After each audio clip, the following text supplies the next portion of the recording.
说到安平，可能大家都会联想到古迹、老街及美味的小吃。其实这几年在安平也正慢慢的兴起一股艺术风潮。在老安平的巷弄中，就有间小而美的迷你艺廊，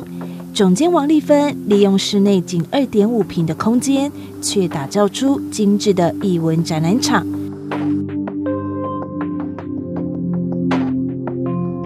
不定期的举办主题展览，在当地担任起推广艺术创作的重责大任。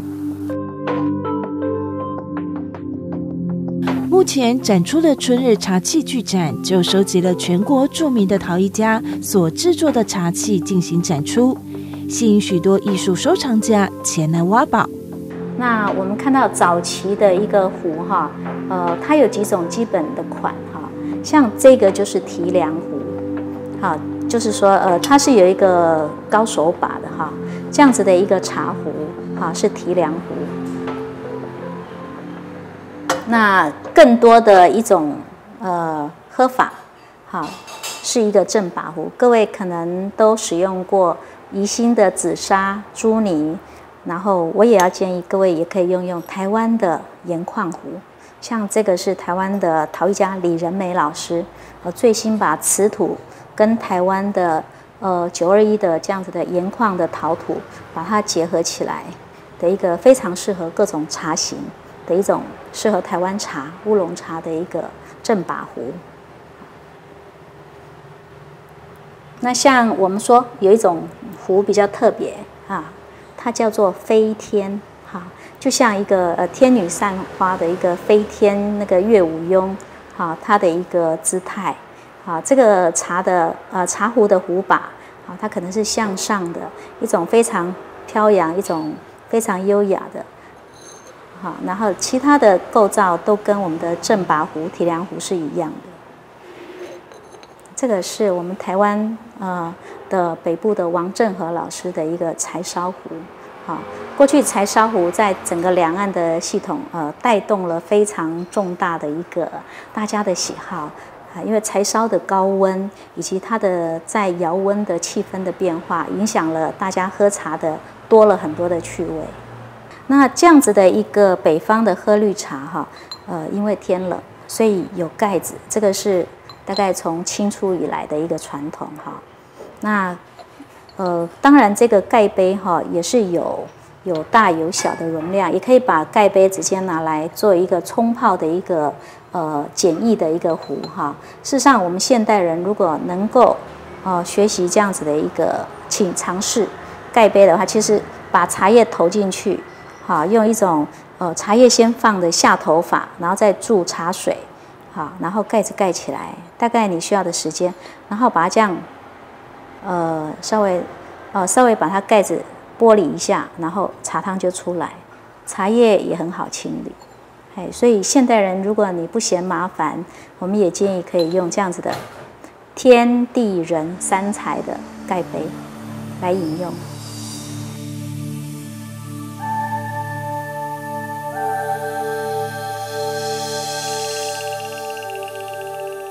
丹巨人文总监王丽芬老师喜爱艺术，同时也是一位茶专家。从小喜欢喝茶的他，因为亲友经营茶庄，所以让他能更深入的接触茶文化。也因为常年研究闽茶文化及拥有一手功夫泡的好手艺，所以平常在艺廊内就常常以茶会友，让投好者都可以到此品茶赏艺。就是闽北这样子的正和跟府邸以外，并没有其他任何的大白茶种。除此之外，他也常应邀演讲，向更多人推广优质的喝茶文化。那第三个就是它的制作的程序，就要算准那个气候，有4天的日照的时候才能够做。第4天的时候，就把这一些干毛移到太阳下，让它快速的收干。好，让它快速的干燥，那个就是白茶。那过去呢，以前它就叫贡茶，在宋徽宗时候做的团饼，就是取这边的这一款出来的就叫白茶的一个龙团凤饼。学员们在王老师的介绍下品尝好茶，在优雅茶席中，也可以近距离的欣赏试茶师的手艺，静心的领略茶香。就觉得第一泡，因为才吃品尝，比较没有那么个深刻印象。但是喝了几泡以后，感觉说，它真的像老师讲的，真的会身体就软软的，还有好像是越陈越香。接下来的节目，我们就要请王老师传授正确的茶知识。台湾茶的种类及特色。我们来认识一下台湾茶哈。台湾茶早期就是传统的话，就是一种叫做洞顶乌龙的一种焙火茶。那当时的揉球的方式，因为没有动用到很复杂的机器哈，很先进的机器，基本上是用手。所以并没有办法像我们现在看到的这一款是现在有机器莲花帮助揉的一种洞顶乌龙茶。那洞顶乌龙茶的特色就是它揉以后呢，它还要加上一种炭火的一个焙火。那炭火的焙火会把乌龙茶的这样子的一个茶的品种的香味能够梅纳反应，然后变成一个非常的焦糖香就是我们说的焙火香，那这是过去传统在保存上，因为过去的传统台湾的多湿高温的天气，时常容易口渴。那过去这样子的一个焙火乌龙茶呢，会让我们可能不同的时间点，会让我们的身体很能够吸收茶叶的一些微量的一些矿物质、氨基酸等等。那像我们也看到台湾的另外一个流行，就是过去的传统，也就是条索型。条索型的茶是过去乌龙茶的一个传统那条索型一直在表现在我们现在像我们看到的这样子的一个东方美人茶、红玉，以及北台湾到现在还非常重要的台湾的包种乌龙茶。包种茶都还延续这样的一个条索的一个传统。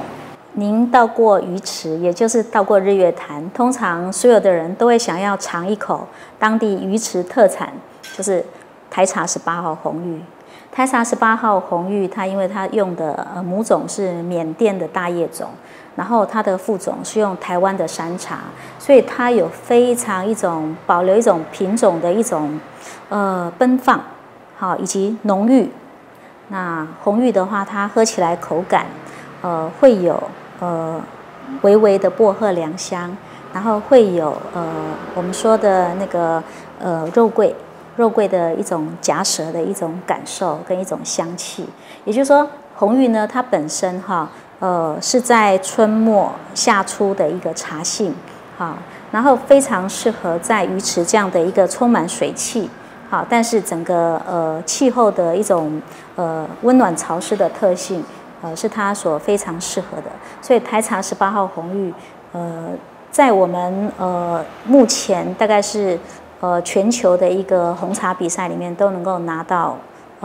全球的一个独步的一个赞赏。铁观音铁观音顾名思义，它是乌龙茶里面的铁观音种。我们说它是承袭整个安溪的传统，尤其在清末这样子的一个昂心歪杯头红心歪尾桃这样子的一个铁观音品种，它已经从闽南的安溪茶区，已经在我们北台湾的木栅在我们的那个石门这边都已经开始了那到目前为止我们说木栅的猫空还是我们红心歪尾桃这样子的铁观音。一种焙火茶的传统，也就是说，铁观音我们叫做它一种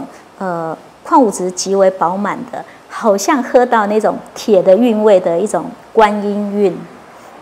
这个是目前我们台湾保留很好的一个闽南的一个焙火的一个观音茶的一个传统，有别于现在大陆把铁观音的这种焙火茶大部分都舍弃掉，而喝成绿观音。像绿茶那样子的绿观音的传统，那我觉得铁观音的这样的一个制法已经快要式微了。我会呼吁说，我们应该要再把这样的一个传统的手做的焙火的铁观音，我们希望能够让我们的年轻人还有机会再去多尝尝。如何挑选好茶叶呢？我们要谈到怎么样来挑选好的茶叶。我们从几样台湾的特色的茶，我们就可以能够看到哈，好的茶它有一个特性，就是说它的茶叶看起来是一种比较带生命力，比较有一种弹性。好，在色泽上是比较的饱满。好，比如说像这个是台湾的红玉，它会微微带深紫色，好，或是我们说的那个红黑这样子的一个饱满的一个色系。那泡起来的话，它的茶汤也非常的红润，好，非常的一个金红哈。那像东方美人茶哈，我们透过它的香味，哈，透过它的一个茶的一个条索的长相，非常具足的看到这样子的制茶是一个成功的哈，就是说它有白毫哦，它有绿色、有黄色、有褐色、红色5色茶的这些标准，它都有。好，那这样子的茶汤泡起来就自然是它非常的圆满，好，非常的多韵。那像我们从台湾独步的一个特色的一个布球柔莲花的布球柔哈，这样的一个高山乌龙茶的一个这30年代带动的一种保存茶的一种技法啊，制茶的一个技法，可以看到它的茶叶哈干燥度很够，但是叶底闻起来还是很清香哈。那当然我们壶温开了以后，整个特殊的乌龙品种香马上就出现。传统泡茶法，先温壶，温壶的热水，继续再用来温茶海。今天我们选用的这一把侧把壶，它是玻璃质比较重的一个歌窑的，有开片的釉，它的散热比较快，比较适合沸水以后对于红茶的一个搭配。目前我们看到阿里山的安德，它是一个紧实的球形茶，这个是制茶的茶农，他希望说把高山乌龙这样的已经老的一个品种的小叶乌龙，再把它揉成球形，是一个便于携带、便于随身品饮所以选择用这样子的一个球形。我们仍然快速的一个没过茶球茶叶之后的一个温润泡，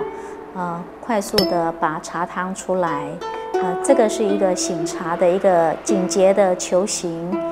可以去做的动作。为了不要把美好的茶汤跟它的内含物大量的冲洗，所以我们刚没过茶叶的水立即出汤，然后用来作为头回的一个温润杯的一个茶汤。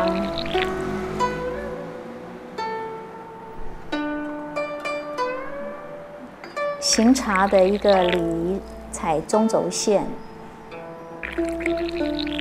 然后我们会在茶壶为中心为主角的这样的一个茶席里面，用左右手来做一个替换。那当然，茶人也会因为自己的习惯是左手来倒热开水，或是用右手来做一个倒水的动作，这个还是可以的。那目前我们看到这个侧把壶是属于右手习惯的一个侧把壶。台湾的陶艺家是非常体贴的，他可以因为饮茶人的需要，帮你特制成一个左手的一个侧把。我们看到非常漂亮的一个老品种的矮脚乌龙，高山的阿里山安德红茶，呈现出来头泡的茶汤是一种比较带深琥珀色的一个茶汤，这边我们看到它的茶皂素的含量也是非常丰富，所以在头泡出汤的时候，可以看到非常丰富的一个茶的泡沫。办公室简易泡茶法，我们建议你每天的日用杯可以选择有内胆，好，可以内胆分离的一个这样的一个有盖子的一个马克杯。那我们现在先把内胆放在我们的马克杯里面，然后把我们准备好的沸水，准备来享用我们今天为自己准备的一个高山乌龙茶，一个球形的乌龙茶。在温壶的温杯的一个过程中，大概只要一个少数10秒钟左右，我们就可以得到一个滋润的一个效果。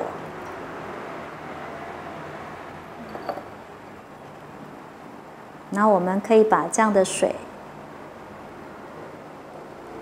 把它倒出来，接着再把内胆趁着余热，我们把准备好的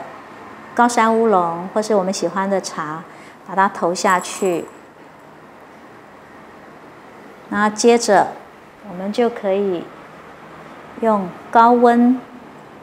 高冲、低蒸的方式，好让茶香能够滚动出来。这个时候要控制一个你的茶叶跟水量的一个对比，在温润的时间掌握大约是1分到1分半钟，让球形茶能够充分的把它的芳香跟甘甜能够融入在我的第一泡的马克杯里面。在大约1秒钟少于1滴的一个水滴量，我们就可以把内胆整个起出。那我们这样芳香的乌龙茶就已经完成了。接着等我们想要继续再品尝下一杯的时候，内胆里面的茶还可以多次冲泡，根据您的喜好，每一次都加长它的浸泡的秒数。那如果您不方便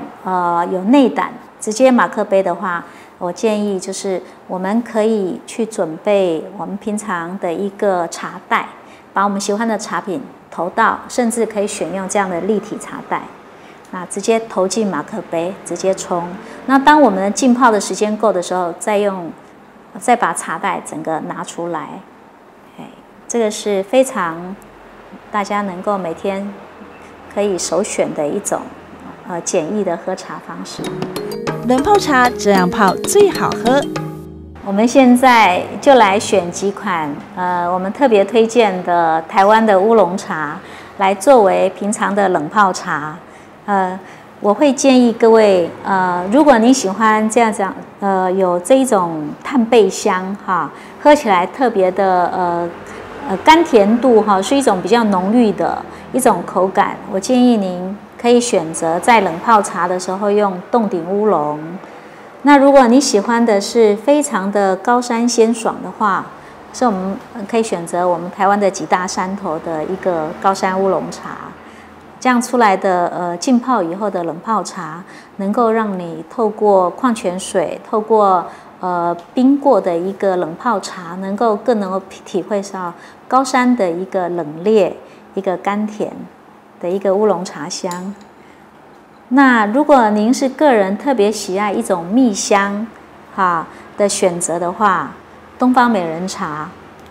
可能也是我是新竹人的最爱。那我们在准备好了自己的一个随身瓶，建议大家采用像陶瓷的、采用玻璃的或是金属的，防止这种塑胶在长期，因为我们的冷泡的茶会至少要大概6到8小时，也就是说，如果你是在前一天晚上准备要隔天去上班、上学饮用，你可以在大约譬如说10点要就寝的时候，你可以把你的准备好的冷水，然后我们就投适量的茶，譬如说这个500cc，我们建议你可能可以用3到5克，以个人的喜好，我们就把它投进去。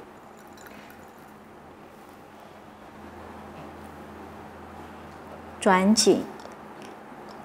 那接着会建议能够比较保鲜的话，就是把它放在冰箱，冷藏的冰箱，就可以直接放着。好，那我们明天起床的时候就可以把它拿出来，就可以喝到一个整个茶香弥漫在一个冰凉的一个茶汤里面的滋味。那如果您介意，就是说不要再超过它适当的一个茶叶浸泡期的话，会建议你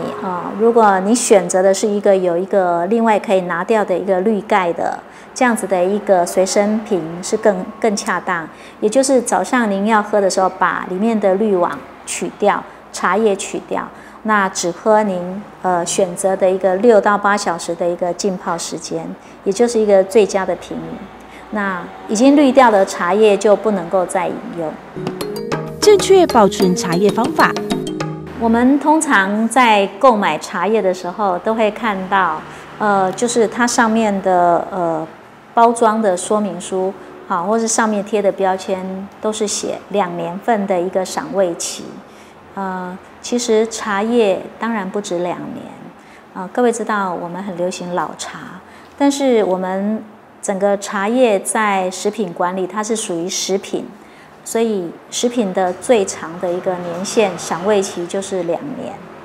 那各位如果在你买的茶，只要你的包装状态，都不是一个潮湿的情况，不是一个会受到太阳去直接晒到的一个情况，是一个比较阴凉通风的一个保存环境。我们建议你的茶叶都可以不断的喝下去。那在喝茶的过程中，请您也要偶尔去检视一下你的茶叶的一个是不是它的湿气过重了，是不是它包装不够密封，会有很多的杂味，因为茶本身是非常能够吸收它的周遭的一个香味或是一个杂味的，所以在茶叶的保存上面，建议您把它拆封了以后，尽量要把它做一个把空气赶离开，然后把它做一个完整的一个缩紧的一个包装。不可忽视的喝茶禁忌。茶在汉代以前，它其实就是一个药。它是一个解毒清热的一个药，所以茶本身呢，它既然有它自己的一个属性，当我们在服用中药或是西药的时候，建议至少要隔半小时以上。也就是说，甚至我们也不建议在饭前饭后的半小时喝茶，尽量跟你的饮食能够有一个区隔度。那包括我们在喝茶的时候，也不建议吃水果，尤其香蕉、芭乐这2样的水果是特别跟茶的一种香味跟口感会互相抵触的，甚至柑橘类也都会对茶这样子的一个内容物会有一些影响。今天透过王老师的介绍，是否对传统的喝茶文化有更深入的认识呢？有机会不妨3、5好友也来场文人品茶，领略茶香的惬意生活。